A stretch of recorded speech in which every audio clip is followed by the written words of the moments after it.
I'm Rita Wilkins, also known as the Downsizing Designer. So it was just 5 years ago that I chose to radically downsize so I could live a simpler, more abundant life with less.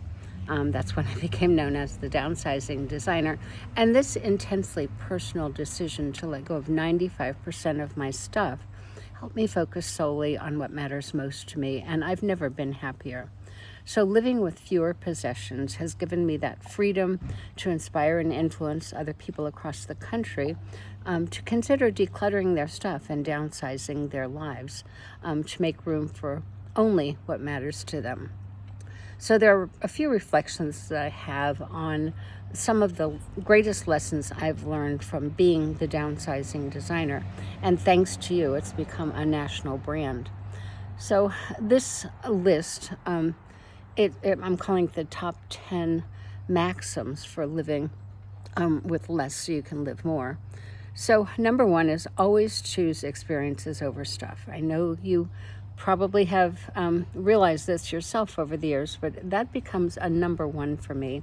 Nothing matters more than being with the people you love, doing things you love, and working at what you love. So number two is when you own less, you value what you have more. Now, for sure, that's a biggie for me because I used to own a very large home. I had so much, but actually none of it meant much to me when I really thought about it. Now, when I look around, everything I have in my home, I love. And so that's a big lesson. And number three, having less clutter provides more space, freedom, and happiness.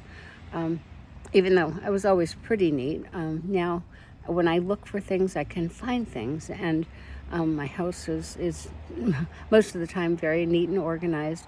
And I have to say that it just has so much to do with being peaceful and happy, and also just free from all of that clutter. Number four, surround yourself with only the people and the things that you love.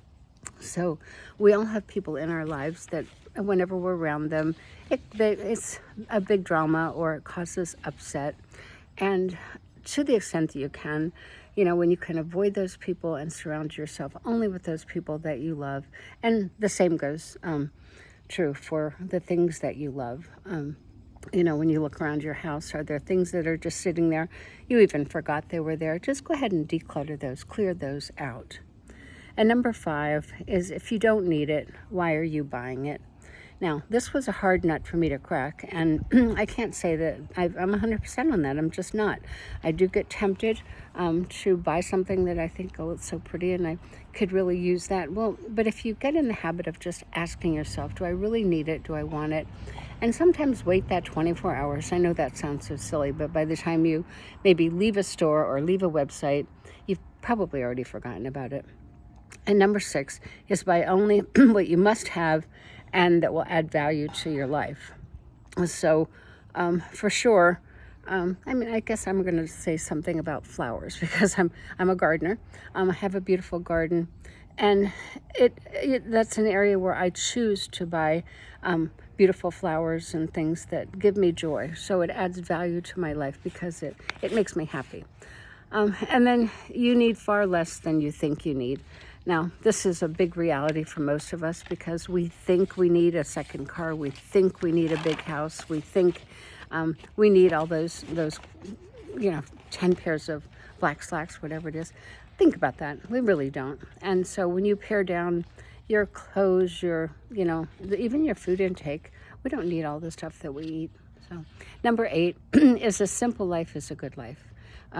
So right now, I'm sitting out here on this beautiful fall day in my beautiful garden, and my life is just so clean and simple. I have time to do something like this that I love doing because I like to encourage people to consider living with less. And then work less, live, love, and play more.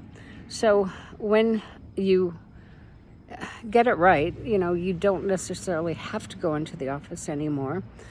You hopefully can control your schedule a little bit so that you can have more time with your family, make dinner at the kitchen table, be at the kids' games. Or in my case, I'm semi-retired and I'm only doing the things that I love right now and having a lot of time for playing and a relationship and traveling and all of that kind of stuff. So when you work less, you live, love, and play more. And then it's not stuff that makes you happy. This was truly a big realization for me when I moved from my very large home. It took me 1 year to downsize, and when I finally got to my little apartment in Philadelphia, I had literally downsized by 95%, and I looked around and I was just so happy. It wasn't all that stuff in that big house that made me happy, even though it was beautiful, and I'm glad that I did it. I look back on that and I said, no, it wasn't the stuff that makes me happy. It's the people that makes me happy, and also the quality of your life, the quality of people in it. So I hope this helps.